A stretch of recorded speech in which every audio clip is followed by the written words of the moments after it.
La mise à jour du build nécromancien mage, donc version 2 du coup pour cette milieu de saison Diablo 4. Il y a pas mal de choses qui ont été apportées et améliorées sur le build, notamment par une vidéo de Goblin INC qui est présente ici. Je vous mets le lien directement dans mon article à ce niveau-là. Pour faire simple, ils ont découvert de nouvelles interactions avec un aspect qui permet d'activer de la récupération de CD beaucoup plus rapide, mais aussi pour déclencher le chancre beaucoup plus rapidement. Bref, je vous explique tout dans cette vidéo. Évidemment, salut la guilde, j'espère que vous lootez bien. Et vous êtes encore nombreux à regarder régulièrement mes vidéos sans être abonné, donc pour ne rien manquer, n'oubliez pas d'exploser ce bouton rouge, d'activer la cloche. Sur ce, c'est parti.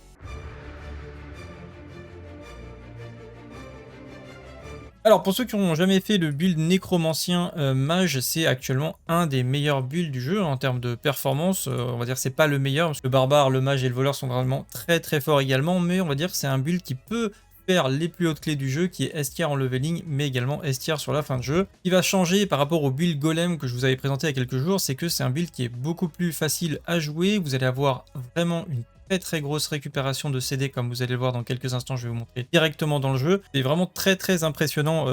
Du coup, le petit changement qu'ils ont réussi à trouver a un impact assez considérable, et ils ont aussi optimisé le parangon que je vous ai traduit également. Pour commencer, au niveau du gameplay, il n'y a pas grand chose de nouveau, hein. C'est juste qu'on va récupérer vraiment les CD très vite. Donc là, je vous invite à regarder, parce on est déjà sur un nécromancien qui a un stuff quasiment full bis. Et vous allez voir que les CD reviennent très vite. On a la brume quasiment en permanence, donc vous pouvez vraiment être tout le temps invulnérable. Donc on est déjà sur un build qu'on va appeler infinimiste, invocation infinimiste, ce qui fait qu'on a une survie vraiment monstrueuse, donc proche par exemple de la sorcière invulnérable. C'est un petit peu la même chose. Vous allez avoir le CD qui revient extrêmement vite. Donc là il va claquer son ultime, regardez, à 40 secondes, on est à 38 et ça va descendre 23, 12 terminé.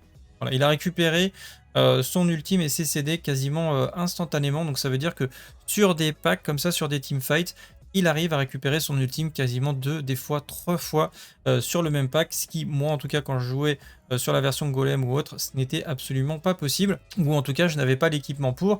Donc voilà, et puis on va avoir pareil le corpse stand drill quasiment à l'infini. Donc on va pouvoir packer les mobs en permanence, leur mettre beaucoup de stun, etc. Donc on a vraiment très gros contrôle au niveau des trash, et sur le boosting, et bien pour pouvoir spammer les ultimes, forcément ça vous donne un très bon DPS. Alors concrètement, qu'est-ce qui a changé? Qu'est-ce qui se passe? Alors d'après la vidéo originale de Goblin, et bien il y a un bug sur le home. Alors moi je ne sais, j'ai constaté, effectivement, il y a plusieurs bugs. Le premier bug, c'est d'ailleurs il l'a pas mis, il l'a pas reprécisé, et puis dans son builder il l'a pas mis. Il y a toujours le bug de ce point de talent. Voilà, je l'avais déjà expliqué. Ce bug là, c'est-à-dire que vous prenez, normalement on prend ça. Voilà, normalement on prend ça. Et sur vos faucheurs, ça vous permet de réduire les temps de recharge en cours. Donc ça, c'est super, c'est un temps de recharge en cours. Ça, c'est génial. Mais en fait, quand vous mettez là, vous bénéficiez quand même de celui-là. Ça, je vous confirme, je viens de retester, ça fonctionne. Vous pouvez aller sur le mannequin, vous retirez tout, vous testez de l'autre côté, voir si ça marche toujours chez vous aussi. On ne sait jamais. Mais en tout cas, chez moi, ça marche. Donc ça veut dire que vous pouvez prendre ce point de talent-là, qui va faire que vos faucheurs vont créer des cadavres au sol. Mais en plus de ça, vous bénéficierez du deuxième. Donc voilà, c'est buggé, mais bon, ça fonctionne comme ça.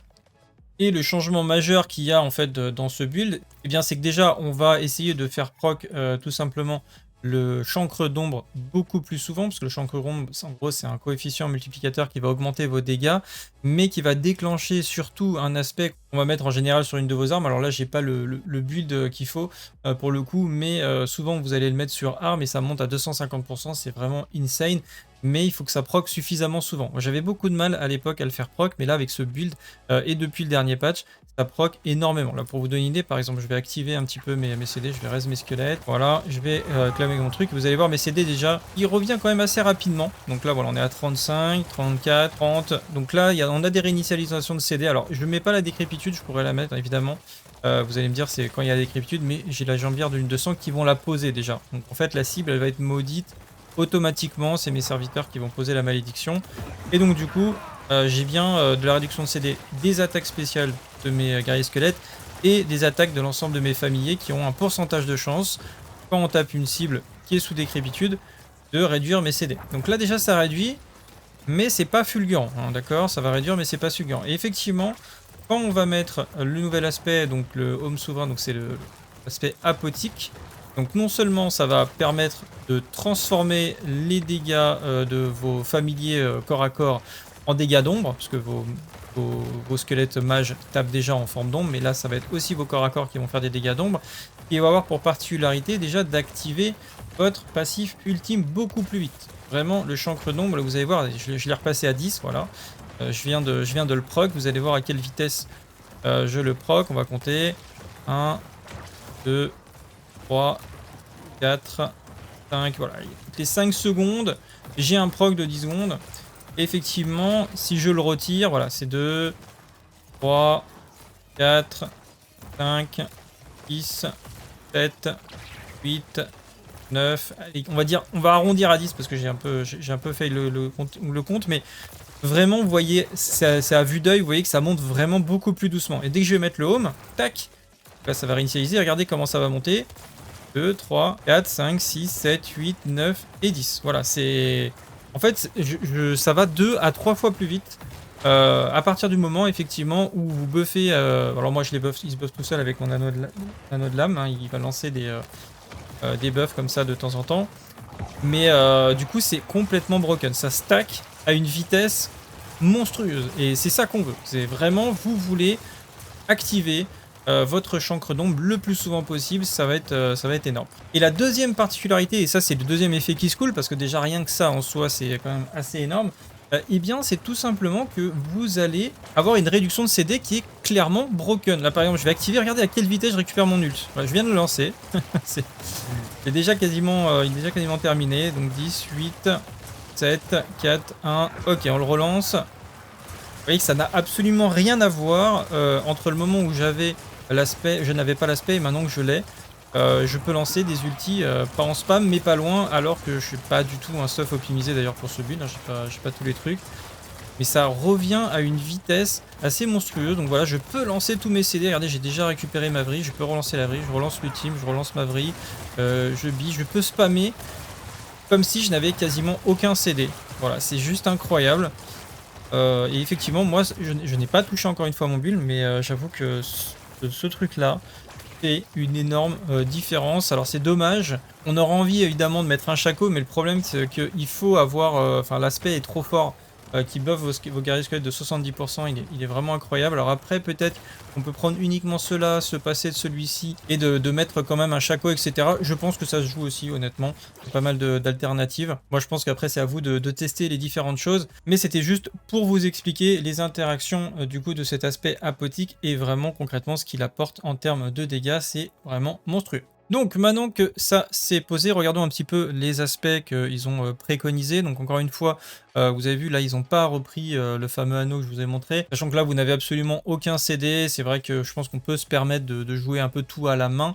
Mais vous pouvez à mon avis jouer aussi avec l'anneau.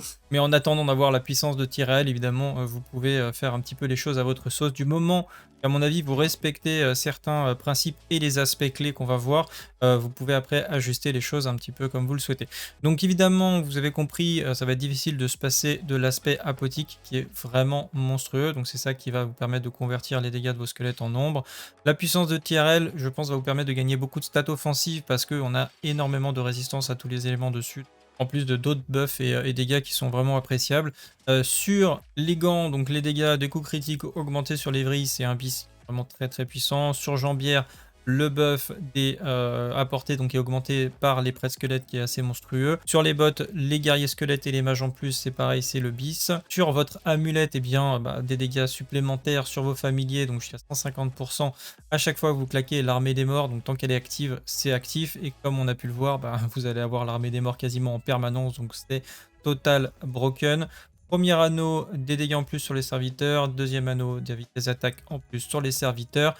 Et enfin, sur l'arme à deux mains, on met l'aspect putrescent à 240%.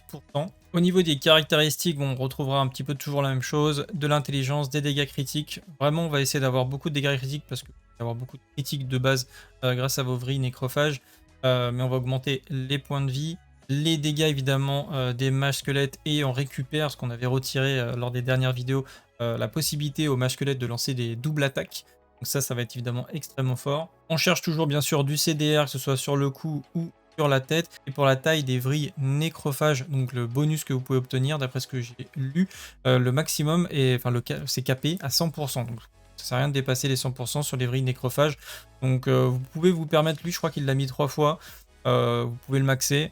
Ou alors vous pouvez en prendre que deux pardon, et essayer de prendre autre chose. Après vous pouvez ajuster un petit peu. On vient chercher son cap d'armure. Vous allez devoir sûrement chercher vos capes de résistance à droite à gauche si vous n'avez pas la puissance de Tyrell. Donc après c'est à vous d'ajuster votre équipement. Et évidemment une des meilleures stats du build ça va être la vitesse d'attaque. Parce que plus vous avez attaqué vite, plus vos familiers vont attaquer vite. Vous allez avoir des impacts sur le Decrepify, des talents juste après, mais vous allez avoir de la réduction de CD du coup, donc la vitesse d'attaque est vraiment ultra bis dans ce build, et vous pouvez y aller parce que bon bah du coup l'objectif ça va pouvoir faire l'armée des morts en mono-cible en permanence sur les boss, et pour arriver à atteindre ce cap là, sachant que moi j'y étais pas très loin et mon stuff il est pas du tout optimisé hein, comme vous pouvez le voir. J'ai pas joué depuis un petit moment, on peut faire beaucoup mieux, et je récupérais déjà mon ultime vraiment très rapidement. Donc ça veut dire que vous pouvez vraiment bourrer la vitesse d'attaque pour le récupérer beaucoup plus vite et donc du coup tabasser les boss. Au niveau des compétences, pour la compétence de base, vous prenez ce que vous voulez, on s'en fout, de toute façon on l'utilisera pas. On prend le chancre, alors ça c'est, parce que c'est vrai qu'on l'avait retiré dans certains builds, là on l'a repris, tout simplement parce que vous avez un coefficient multiplicateur avec des dégâts supplémentaires contre les cibles qui sont affectées par le chancre. Donc c'est très très opti, en particulier contre les boss. Donc évidemment sur du multi-cible et tout, on va pas forcément trop s'embêter à le faire, bien que si vous faites des jolis packs avec votre vrille, vous aurez peut-être envie de balancer un chancre dedans, ça peut vraiment faire la différence. On prend la brume de sang, donc il a mis 3 points dedans pour avoir un petit peu plus de durée, de CD, etc. Maîtrise des guerriers squelettes, évidemment 3 sur 3. 3 points dans moisson sinistre, 3 points dans vol de mort, 3 points dans amplification des dégâts, 3 points dans la mort approche. La décrépitude, donc le passif amélioré décrépitude abjecte, c'est ça que je vous disais, donc quand les cibles affectées par décrépitude ont 15% de chance de réduire votre temps de recharge active de 1 seconde lorsqu'elles sont touchées. Et donc c'est là où potentiellement il y a un bug, puisque pourquoi on a une amélioration du nombre de CD réduit à partir du moment où on met un aspect qui va convertir les dégâts des guerriers squelettes en nombre, pourquoi quand on ne l'a pas et quand on l'a, il y a plus de réduction de CD? On ne sait pas. Voilà, il y a peut-être que ça crée une double attaque, ça convertit en nombre, peut-être qu'ils font un coup blanc et un coup d'ombre, donc peut-être ça double leurs dégâts, et donc du coup comme il y a deux instances de dégâts, peut-être que ça compte comme une double attaque, donc peut-être ça double, ça considère que ça double la vitesse d'attaque des guerriers squelettes, je ne sais pas. Bon, voilà, les spéculations vont bon train, mais en tout cas, il y a effectivement un petit bug d'interaction, je pense, ou une clarification de tooltip.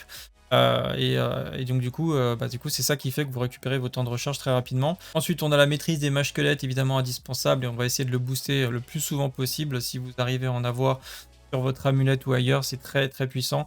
Vrille nécrophage 1 point, et on prend vrille nécrophage pestiféré pour rendre vulnérable, c'est le bis. 1 point dans la poursuite de la faucheuse et 3 points dans obscurité. Et on prend évidemment l'armée des morts et son amélioration, armée des morts suprême. 3 points dans leader charismatique et 3 points dans capitaine des troupes. Et on prend chancre d'ombre en ultime évidemment. Pour le grimoire, comme je vous disais, vous pouvez mettre, alors lui il a mis directement ici, vous faites comme vous voulez. Si vous voulez mettre que la réduction de CD et tester ou pas et ça vous semble mieux, mettez que là-dedans.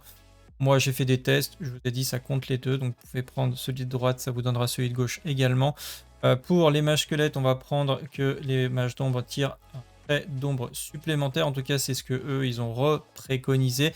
Effectivement, ça a du sens parce que plus vous avez d'attaque, plus vous touchez la cible et vous allez récupérer du CD. Donc là, du coup, on a l'explication. Et enfin, le golem, on le sacrifie pour avoir 30% de dégâts critiques en coefficient multiplicateur. Donc effectivement, c'est très intéressant. Comme d'habitude, au niveau des parangons, on a vraiment... Ça a pas mal changé. Hein. Ça a pas mal bougé au niveau de l'optimisation. Donc mettez à jour votre parangon si vous repassez en mage squelette. Et on va passer donc sur le plateau de base. On prend amplification. On part vers le haut et on prend sur le plateau guide de la secte. On prend la glyphe résurrection à ce niveau-là, ainsi que la tuile légendaire guide de la secte. On part à droite avec le plateau nécrose et on prend la if garde des tombes, ainsi que le nœud légendaire nécrose. Ensuite on revient dans le plateau précédent et on va partir vers le haut avec le plateau greffe osseuse, et on va prendre la glyphe abysse. On part vers la gauche et on prend le plateau odeur de la mort avec la glyphe contrôle. On va également chercher le nœud légendaire l'odeur de la mort. On part vers la gauche, on prend le plateau bain de sang avec la glyphe essence, et ensuite on part vers le bas et on prend le plateau flétrissement avec la glyphe exploitation et c'est tout. Voilà, en tout cas moi ça m'a donné envie de rejouer un petit peu mon nécromancien, voir ce que ça donne cette nouvelle version. Je pense qu'elle est vraiment pas mal. En tout cas je vous laisse me dire en commentaire ce que vous en pensez, n'hésitez pas à me donner, et si vous faites le build n'hésitez pas à me faire vos retours pour voir si ça marche bien pour vous. YoPTT aussi semble avoir bien apprécié mes petites musiques en fin de vidéo et donc du coup j'ai repris son petit message pour en créer une dont vous me direz des nouvelles. Si vous avez des idées de paroles, n'hésitez pas, peut-être que je les sélectionnerai pour faire une petite musique pour la fin de la prochaine vidéo. En tout cas pour ma part c'est tout pour aujourd'hui, si ça vous a plu likez et partagez, on se retrouve dans la prochaine, salut à tous, c'est le Guild, ciao bye. On en parle de la cover à la fin de la vidéo. Elle est trop bien, je peux pas l'ignorer, c'est trop dingo. Moi je désire un lien vers la son complété. Avec les lyriques en boucle, je vais looter. À la fin de la vidéo, c'est le moment clé. La cover est magique, elle me fait rêver. Avec les lyriques en boucle, pendant mon farm, je chante tout le temps, c'est mon petit chat.